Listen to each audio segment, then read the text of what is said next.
کائنات کے سب سے خوش قسمت ترین انسانوں،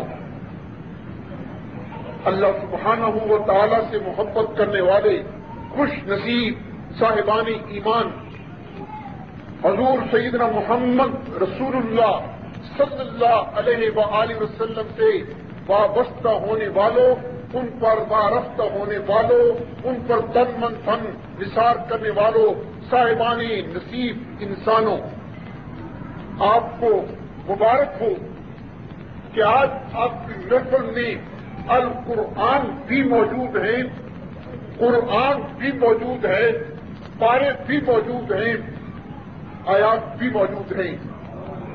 آپ میں سے ہر ایک اپنی اپنی جگہ ایک آیت ہے، کچھ خوش نصیب اپنی اپنی جگہ ایک پارہ ہیں۔ جن کو اپنے پارے کا احساس ہے ان کو قرآن کی پہچان ہے، اور جن کو قرآن کی پہچان ہے ان کو القرآن کی پہچان ہے۔ آج نور کی کرنیں بھی نچھاور کرنی ہیں، اور نور کے اس سفر میں جو لوگ انتہائی معراج پر پہنچ گئے ہیں ان سے بھی آپ کو تعارف کروانا ہے۔ آج کم از کم یہاں پہ اس محفل میں 100 صحابہ موجود ہیں، 100 اولیاء اللہ موجود ہیں، ہر عمر کے لوگ بھی موجود ہیں۔ بھائی صحابی وہی ہوتا ہے نا جس نے صحبت رسول صلی اللہ علیہ وسلم میں ایمان کے ساتھ وقت گزارا ہو اور اس پر قائم ہو گیا ہو، اور رسول اللہ صلی اللہ علیہ وسلم ہیں نا، اور اگر ہیں تو ان کے صاحب بھی ساتھ تو ہیں۔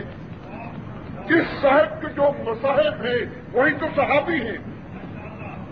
ان صحابہ کے ذریعے کائنات میں رنگ لگ رہا ہے، لگا ہوا ہے، ان کے صدقے کائنات میں رزق تقسیم ہو رہا ہے، ان کے صدقے شادی بیاہ ہو رہی ہے، ان کے صدقے پانی مل رہا ہے، ان کے صدقے ہوا چل رہی ہے، ان کے صدقے چاند کی چاندنی ہے، ان کے صدقے سورج کی روشنی ہے۔ یہ نہ ہو تو اللہ بھی قسم اٹھاتا ہے کچھ بھی نہ ہو۔ حتیٰ کہ جو سانس آ رہا ہے یہ بھی ان کے صدقے ہے۔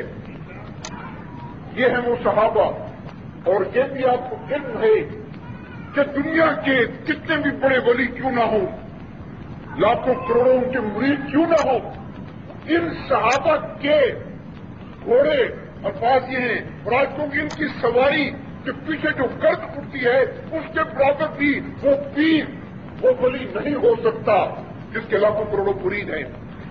کیوں؟ وہ پیر ولی ہیں اللہ کو دیکھے بغیر، یہ ہیں دیکھ کر۔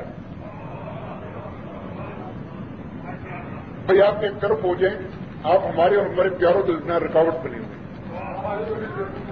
ایک طرف ہو جائیں، اپنے اسی اینگل پہ چلے جائیں۔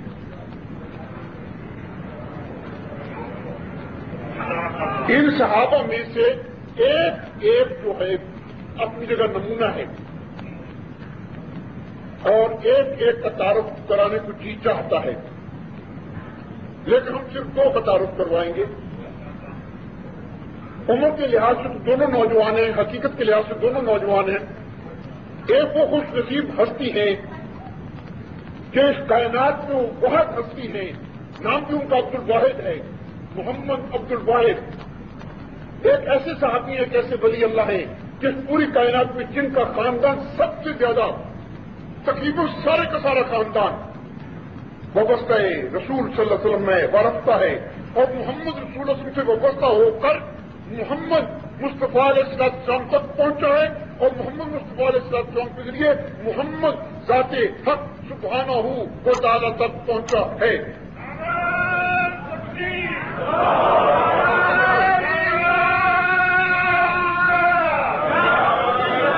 نعرہ تکبیر کے ساتھ ان کا استقبال کیجیے گا، اور میں ان کو کہوں گا کچھ ہمیں کہیں۔ آئیں بسم اللہ۔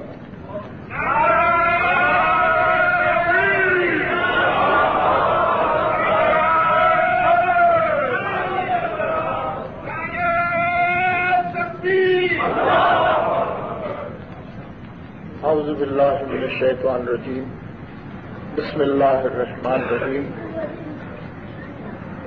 آج سے 25 سال پہلے ایک بزرگ سے مکہ معظمہ میں ایک شعر سنا جو صبح سے میرے کانوں میں گونج رہا ہے. انہوں نے فرمایا تھا میں کہاں اور یہ نگہتے گل، نسیم صبح یہ تیری مہربانی.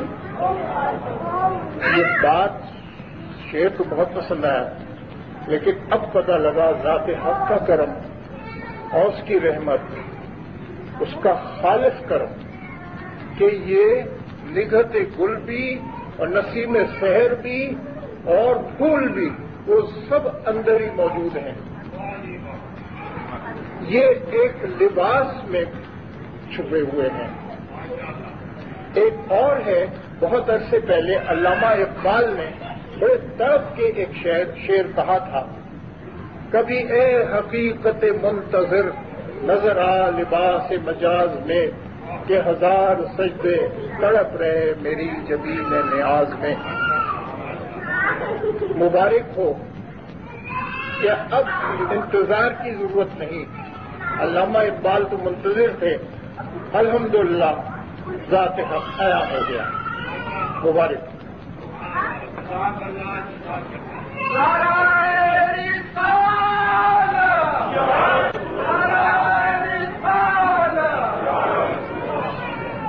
دوسرا تعارف اس نوجوان صحابی، اس نوجوان ولی کا کراؤں گا جن کا سفر کا آغاز ان میں صدیقیت سے ہوا تھا، اور جس رات ہمیں نیابت مصطفیٰ علیہ السلام عطا ہوئی تھی، اگلی صبح ہم کراچی گئے تھے اور سب سے پہلے وارفتہ ہونے والے وفدہ ہونے والے وہ ہستی تھے سید زید زمان.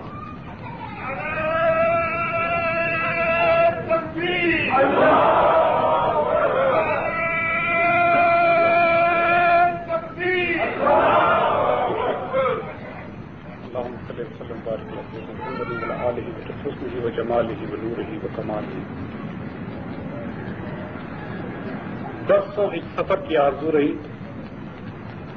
کتابوں میں پڑھا تھا 40 سال 50 سال چلے کیے جاتے تھے، ریاضت اور مجاہدہ ہوتا تھا. میرے آقا صلی اللہ علیہ وآلہ وسلم کی انتہا سے شدید انتہائی محبت کے بعد ایک طویل سفر زہد کا، ریاضت کا، مجاہدے کا گزارا جاتا تھا تو آقا کی زیارت ہوتی. ایک سفر کا انداز ہمیشہ سے یہ پڑھا اور سنا، اور خوف یہ کہ کہاں ہم، کہاں یہ ماحول، کہاں یہ دور، کس کے پاس وقت ہے کہ برسوں کے چلے کرے، کس کے پاس وقت ہے کہ صدیوں کی عبادتیں کرے، اور پھر صرف دیدار نصیب ہو. تڑپ تو تھی کہ قرب، زیارت، دیدار ایسا نصیب ہو کہ صرف اس جہاں میں نہیں، صرف آخرت میں نہیں، صرف لامکاں میں نہیں، ثم الورا ثم الورا ثم الورا وصل قائم رہے. تو ایک راز سمجھ میں آیا، نگاہ مرد مومن سے بدل جاتی ہیں تقدیریں.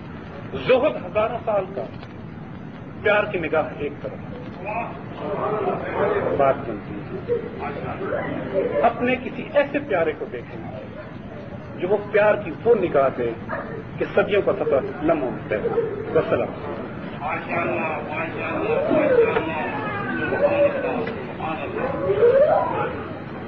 آپ ان پیاروں سے جو باہر سے تشریف لائے ہیں، دنیا کے کونے کونے سے تشریف لائے ہیں، ہم یہ عرض کریں کہ ہم نے مسجد نبوی کو کیوں نہیں چنا اپنی اس کانفرنس کے لیے؟ ہم نے مسجد الحرام کو کیوں نہیں چنا؟ ہم نے امریکہ کو کیوں نہیں چنا؟ بیت الرضا کو کیوں چنا ہے؟ سوال ٹھیک ہے کہ نہیں؟ بیت الرضا کو کیوں چنا ہے؟ بیت الرضا میں وہ ہیں جن کو محمد سے وفا ہے، بیت الرضا پر عطا ہے. اور ایک بات مجھے بتائیں، ماؤنٹ ایوریسٹ ہے، بڑی بڑی کانیں ہیں، سونے کی کانوں والے پہاڑ ہیں، یاقوت والے پہاڑ ہیں، لال پہاڑ والے چیزیں ہیں، بڑے بڑے ڈائمنڈ والے پہاڑ ہیں، بڑے بڑے غیر معمولی پہاڑ ہیں. بہت پہاڑ سارا سونے کا ہے. اے اللہ، آپ نے غار ہرا کو کیوں چنا؟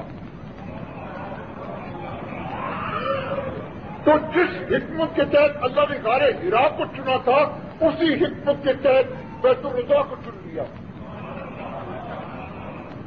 اور بیت الرضا میں اللہ پاک نے ایک ایسا عاشق پیدا کیا کہ سب کو نواز کیا۔ یہ ہمارے عاشق ہیں سید حضرت سید یوسف رضا صاحب، جن کی مبارک زبان سے آپ نے